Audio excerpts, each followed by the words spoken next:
الشیطان الرجیم بسم اللہ الرحمن الرحیم قال رسول اللہ صلی اللہ علیہ وآلہ وسلم ان الحسین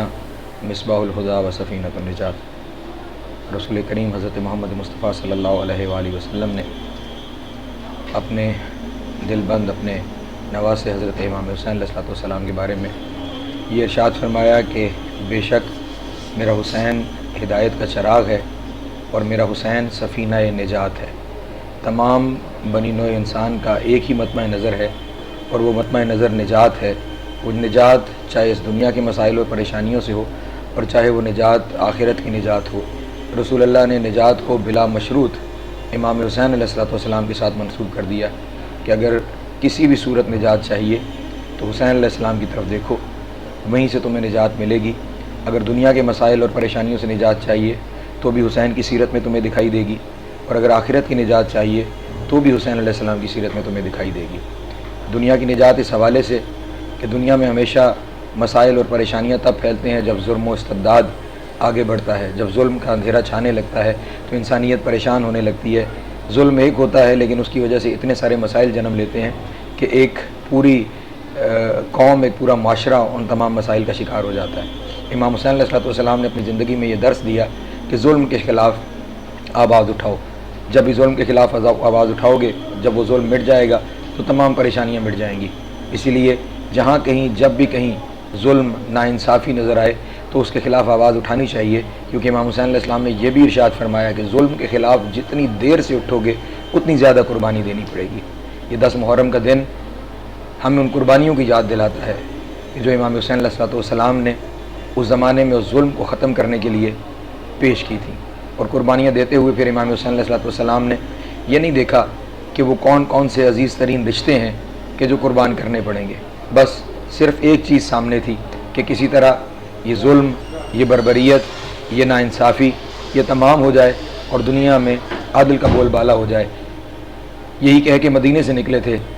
کہ ان کان دین محمد لم یستقم الا بقتلی یسیوف فخذینی، کہ اگر میرے نانا محمد کا دین میرے قتل کے بغیر نہیں بچتا تو آؤ اے تلوارو مجھے کاٹ ڈالو۔ اور یہ بھی کہہ کے نکلے کہ میں یہاں سے نکل رہا ہوں نہ کسی اقتدار کی لالچ میں، نہ کسی جاہ و جلال کی لالچ میں، بلکہ میں یہاں سے اس لیے نکل رہا ہوں کہ میں چاہتا ہوں کہ میں اپنے جد رسول اللہ صلی اللہ علیہ وآلہ وسلم کی امت کی اصلاح کروں۔ تو حسین علیہ السلام کا مشن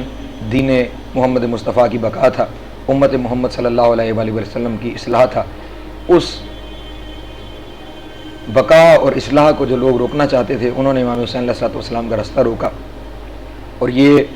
کربلا کسی ایک حادثے کا نام نہیں کہ انہوں نے امام چل پڑے اور انہوں نے رستہ روک دیا، نہیں، یہ ایک پوری تحریک تھی جو بہت وقت سے پنپ رہی تھی پردوں کے اندر، اور یزید کی صورت میں وہ تحریک سامنے آئی، اور جب یزید کی صورت میں وہ تحریک کھل کر سامنے آ گئی تو امام حسین علیہ السلام کے جو جگر گوشہ رسول تھے، جو نواسہ رسول تھے، جو خود رسول کا نواسہ تھے، جس کے بارے میں رسول فرما چکے تھے کہ الحسین منی وانا من الحسین، حسین مجھ سے ہے اور میں حسین سے ہوں۔ امام حسین علیہ السلام نے وہ جو تحریک کھل کر اسلام کے خلاف سامنے آ گئی، امام حسین علیہ السلام کھل کر اس تحریک کے سامنے آئے، اور پھر امام علیہ السلام نے اس کے خلاف مظلومیت کی جنگ لڑی۔ ساری دنیا کو یہ پیغام دیا کہ ہمیشہ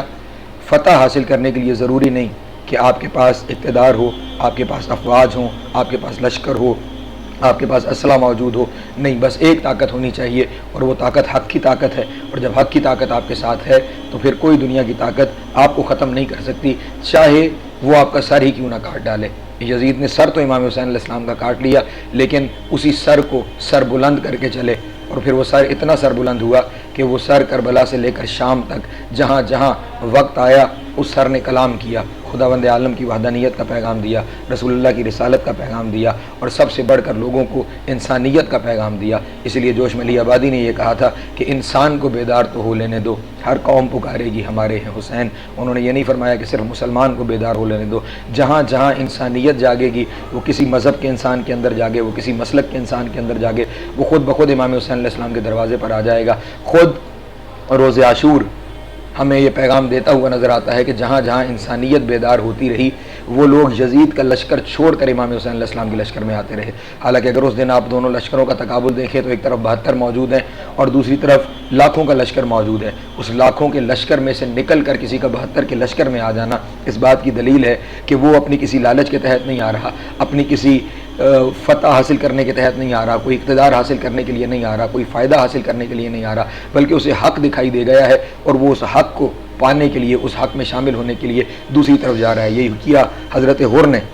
کہ جو یزید کے لشکر میں شامل تھے، لیکن جب حق آشکار ہوا کہ حق کس کے ساتھ ہے، حق کا نمائندہ کون ہے، حق کی بات کون کر رہا ہے، انسانیت کا پیغام کون دے رہا ہے، تو وہ یزیدیت کا ایک بڑا لشکر چھوڑ کر امام حسین کے ایک مختصر لشکر میں کہ جو حق کا لشکر تھا اس لشکر میں آ کر شامل ہوئے اور پھر امام حسین علیہ السلام کے ساتھ شہید ہوئے۔ اس لیے ہمیشہ دیکھنا یہی ہے، اور یہی خداوند عالم کا پیغام بھی ہے کہ کثرت نہیں دیکھی جاتی، دیکھا یہ جاتا ہے کہ حق کہاں پہ ہے۔ اسی لیے خود خداوند عالم نے قرآن مجید میں بھی یہی پیغام دیا ہے، الحاکم التکاثر، کثرت کے لیے ہم ہلاکت ہے، کثرت کی طرف نہیں جانا، جہاں حق موجود ہے، جہاں حق پرستی موجود ہے وہاں آئیں، پھر کوئی آپ کو مٹا کر بھی نہیں مٹا پائے گا۔ دنیا آپ کا نام ختم کرنے کی کوشش کرے گی، دنیا آپ کے وجود کو ختم کرنے کی کوشش کرے گی، لیکن آپ کا پیغام حسین کے پیغام کی طرح ہمیشہ قیامت تک باقی رہے گا۔ اور یہی وجہ ہے کہ آج بھی دنیا میں جب کہیں حریت کی کوئی تحریک اٹھتی ہے، وہ کسی مذہب سے ہو، وہ کسی مسلک سے ہو، وہ کسی قوم سے ہو، چاہے وہ کسی مذہب سے نہ بھی ہو، ایسے بھی لوگ دنیا میں موجود ہیں کہ جن کا کوئی مذہب ہی نہیں ہے، لیکن جب کہیں بھی حریت کی تحریک اٹھے گی تو اس میں ہمیشہ اس تحریک کے قائد کی زبان سے آپ یہی سنیں گے کہ میں جس رستے پہ چل رہا ہوں وہ رستہ حسین ابن علی کا رستہ ہے۔ اس لیے ہمارا بھی آج کے دن یہی پیغام ہے کہ امام حسین علیہ السلام کے اس رستے پہ چلتے رہیے، اور یہ ایام ازا،